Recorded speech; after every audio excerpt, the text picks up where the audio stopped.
माघरे बढ़ुची ताती सर्वाधिक 34 degree Celsius. तो चलो देखि नबा संपूर्ण अपडेट कौन रही। राज्य तापमात्रा वृद्धि पाइबार लगी। इतिमध्य दिन तापमात्रा 35 डिग्री पाखापाखि छुई गलानी। राति कुहुड़ी साधारणतः जनजात्रा को प्रभावित करुवा बेले दिन में टाई टाई खरा अनुभूत होउछि। बालेश्वर, भद्रक, कटक, जगतसिंहपुर और केन्द्रापड़ा आदि जिले में घन कुहुड़ी देखिबार मिलुछि। पारलाखेमुंडी सर्वाधिक तापमात्रा 34.2 डिग्री और फुलबणी में राज्यर सर्वनिम्न तापमात्रा 10 डिग्री रेकर्ड करा जायछि। उत्तर उपकूलवर्ती जिला गुड़िकर किछि स्थान में एवं उपकूल दक्षिण अभ्यंतरीण ओडिशा रे दृष्टांतमूलक भाव राति तापमात्रा वृद्धि पाइछि।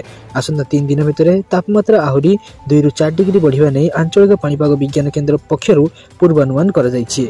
शुक्रवार अर्थात आज जगतसिंहपुर, केन्द्रापड़ा, भद्रक, बालेश्वर, खोर्धा और कटक जिले में घन कुहुड़ी रही संपुक्त जिला गुड़िक येलो वार्निंग जारी कर जायथिला। तो चलो देखिए परवर्ती अपडेट कौन रही। राज्यर प्रति पंचायत में खोल गोदावरी मिश्र आदर्श विद्यालय। राज्यर मोट 6794 पंचायत में खोल। चलित वर्ष 144 पंचायत में यह विद्यालय खोल जो प्रथम रु अष्टम श्रेणी पर्यंत पिलामाने पाठ पढ़ी पारे। आर्थिक वर्ष 2024-25 रु 28-29 मध्य यह आदर्श विद्यालय खोल। एथिपाई 11,939 कोटी टंका खर्च कर प्रति विद्यालय पिछा मोट 4 ରୁ 5 कोटी टंका खर्च हेबो। चलित वर्ष प्रथम पर्यायर 114 पंचायत में यह आदर्श विद्यालय खोल। परवर्ती 4 वर्ष में अन्य पंचायत खोल। यह आदर्श विद्यालय गुड़िक भित्तिभूमि, शिक्षक और अणशिक्षक पद पूरण कर। मुख्यमंत्री कही पूर्व सरकार 5T ना उच्च विद्यालय कांथरे रंग बोली रूपांतरण कर सेतेबेले स्मार्ट स्कूल योजना ठीक नथिला। योजना कार्यकारी करने डीपीआर प्रस्तुत हो नथिला कि व्यय बराद आकलन करा जाई नथिला। पिलांको भविष्य प्रति खेल खेली पूर्वर राज्य सरकार। तेणु नुआ सरकार क्षमता को आसिया परे प्रति पंचायत रे गोटे लेखाएं विद्यालय स्तर में गोटे लेखाएं गोदावरी मिश्र आदर्श विद्यालय खोलिया निष्पत्ति निया जायछि। चलो देखिए परवर्ती अपडेट कौन रही। जनवरी 27 तारिख में बंद रहिबो मुख्यमंत्री को जन अभियोग शुणाणी कार्यक्रम। मुख्यमंत्री को जन अभियोग शुणाणी कार्यक्रम बंद रहिबो। मुख्यमंत्री को अन्य गुरुत्वपूर्ण कार्य थिबारु जनवरी 27 तारिख में यूनिट 5 स्थित भुवनेश्वर स्थित मुख्यमंत्री अभियोग प्रकोष्ठ ठारे जनशुणाणी बंद रखाजिबो। परवर्ती अभियोग शुणाणी तारीख संवादपत्र तथा अन्य गणमाध्यम जरिया जणाई दियाजिबो बोली ए संपर्क में साधारण प्रशासन और साधारण अभियोग विभाग पक्षरु सूचना दिया जायछि। तो चलो देखिए परवर्ती अपडेट कौन रही। राशन कार्ड को नहीं प्रतिक्रिया रखिंट जोगाण मंत्री कृष्णचंद्र पात्र। मंत्री कहते जनवरी 31 तारिख में ई-केवाईसी कार्य शेष हेब। ता पूर्व अयोग्य हिताधिकारी कार्ड सरेंडर करने को पुणी थे अपील कले मंत्री। बोधे भयर ई-केवाईसी आसुना किंतु शीघ्र कार्ड सरेंडर कले भल हेब। एसत मंत्री यह भी सूचना देते जे ई-केवाईसी जांच जारी रही बेले प्रति ब्लॉक में 200 ରୁ 300 अयोग्य हिताधिकारी बाहर। उक्त अयोग्य हिताधिकारी माने ई-केवाईसी करने आसुना। एथिरे डाक्तर, शिक्षक, अध्यापक सामिल रही।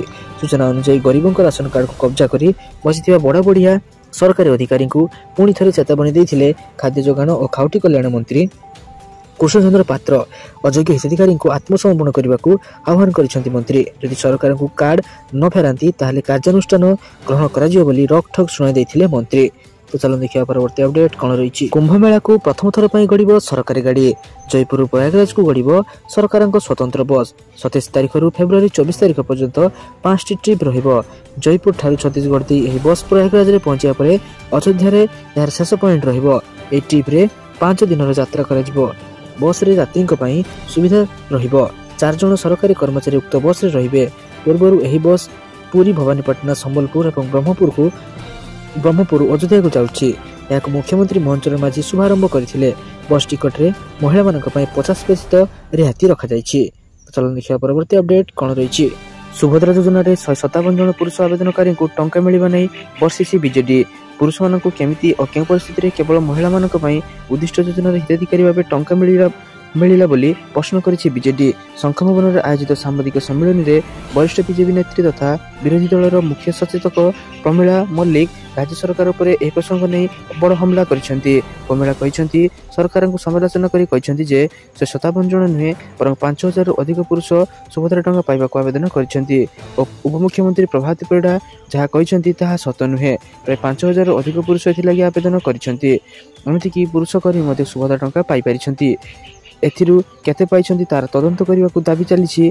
जो माने आवेदन करछन्ती समस्त बीजेपी कर्मी केमिति ए भूल हला लोके कोन बका अछन्ती कि सेमाने केमिति आवेदन कले आधार लिंक जरिए हिताधिकारी मानकु सीधा टंका जाउथो दाबी करा जाउछि। तेबे केमिति ओ केउ परिस्थिति रे पुरुष मानकु सुभद्रा टंका मिलिला एवं एहार कारण जानि पारिले नाही बोली प्रश्न करिसन्ती प्रमिला। तो चलो देखिया परवर्ती अपडेट कोन रहिछि। केंद्र सरकार झट चाषी एक खुशी खबर देते। प्रधानमंत्री नरेंद्र मोदी अध्यक्षतार अनुष्ठित कैबिनेट बैठक में 2025-26 मार्केटिंग ऋतु कंचा झटर एमएसपी वृद्धि अनुमोदन कर निष्पत्ति कृषक मान आर्थिक आराम प्रदान कर भविष्य में अधिक उत्साहित केन्द्र सविशेष निष्पत्ति अनुसार 2025-26 ऋतु कंचा झटर सर्वनिम्न समर्थन मूल्य 5,650 टंका स्थिर कर 2024-25 ऋतु मूल्य तुलन में यह क्विंटाल पिछा 315 टंका वृद्धि होती। कृषक मैंने 66.8% रिटर्न पाए बोली केन्द्र कही। सरकार एमएसपी नीति केवल फसल पर सुरक्षित मूल्य प्रदान करे नहीं बरं चाषी आय स्तर वृद्धि में प्रमुख भूमिका ग्रहण करें। झट चाषी देशर 40 लाख परिवार को प्रत्यक्ष किंवा परोक्ष नियुक्ति जगाई थाए। प्राय 4 लाख श्रमिक झट मिल में काम करती। आहरी शिल्प सहित जड़ित व्यावसायिक कार्यकलाप मध्य हजार हजार लोक नियोजित अच्छा। गत वर्ष 1,70 लाख चाषी झट क्रय कर जो 82% पश्चिमबंग राज्य ही आसी। आसाम और बिहार राज्य मिलित भाव 9% झट उत्पादन करती। झट कॉर्पोरेशन ऑफ इंडिया जेसीआई उपरे झट किणवा दायित्व रही। झट कॉर्पोरेशन ऑफ इंडिया जेसीआई झट क्रय केंद्र सरकार नोडाल एजेंसी भाव में कार्य करे। चलो देखिए परवर्ती अपडेट कौन रही।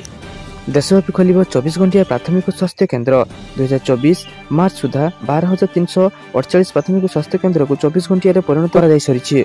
भारत भली विशाल देश में स्वास्थ्य जनित समस्या अनेक देखा देशर विभिन्न प्रांत में स्वास्थ्य व्यवस्था आरंभ कर उपयुक्त समय चिकित्सा प्रदान करने चिकित्सा जनित आवश्यक उपकरण और औषध उपलब्ध करने आदि अनेक समस्या रही। चिकित्सा अनेक प्राण हर बेस हृदयंगम कर केन्द्र सरकार। यही कारण मोदी सरकार केन्द्र में क्षमता को आसिया पर स्वास्थ्य सेवा उपर अधिक गुरुत्व देवा आरंभ कर प्रति नागरिक को किभली चिकित्सा सुविधा मिल सुलभ मूल्य औषध मिल से दिगरे त्वरित पदक्षेप मान निया जन औषधि को व्यापक करागला जो द्वारा रोगी अति कम मूल्य औषध पाइपर। देशर प्रत्येक जिला और अंचल में चिकित्सालय स्थापन आवश्यक उपकरण प्रदान तथा डाक्तर नियुक्ति उपर गुरुत्व दिगला। कोविड महामारी पर ए दिगरे काम अधिक जोर चली। क्रम में जातीय स्वास्थ्य मिशन अभियान आरंभ कर देशर प्रत्येक नागरिक को स्वास्थ्य सेवा प्रदान कर विभिन्न लक्ष्य रखा। चलो देखिए परवर्ती अपडेट कौन रही। राज्य सरकार बड़ निष्पत्ति बंद हो अंगनवाड़ी केन्द्र अर्थात स्कूल में मिस अंगनवाड़ी एने बड़ सूचना देते गणशिक्षा मंत्री नित्यानंद गंड। अंगनवाड़ी क्रमशः स्कूल में मिस गणशिक्षा मंत्री। शिशु बाटिका भाव स्कूल में चलो अंगनवाड़ी केन्द्र। बर्तमान बालबाटिका को राज्य में शिशु बाटिका कहुच्छे। प्रथम पर्यायर बालबाटिका 3 लागू होउछि। प्राथमिक स्कूल परिसर में हेबो शिशु बाटिका। आसंता एप्रिल शिशु बाटिकार नाम लेखा आरंभ हेबो बोली मंत्री सूचना देइछन्ति। तेबे अंगनवाड़ी केन्द्र को नहीं राज्य सरकार एक बड़ निष्पत्ति नहीं। सबुठ बड़ कथा होउछि अंगनवाड़ी केन्द्र एवं स्कूल में मिसिजिवो। तो सारा दिन पर बछा बछा और गुरुत्वपूर्ण खबर जानिया आम चैनल को सब्सक्राइब रखुद और आम वीडियो गोटे लाइक कर दियंतु। धन्यवाद।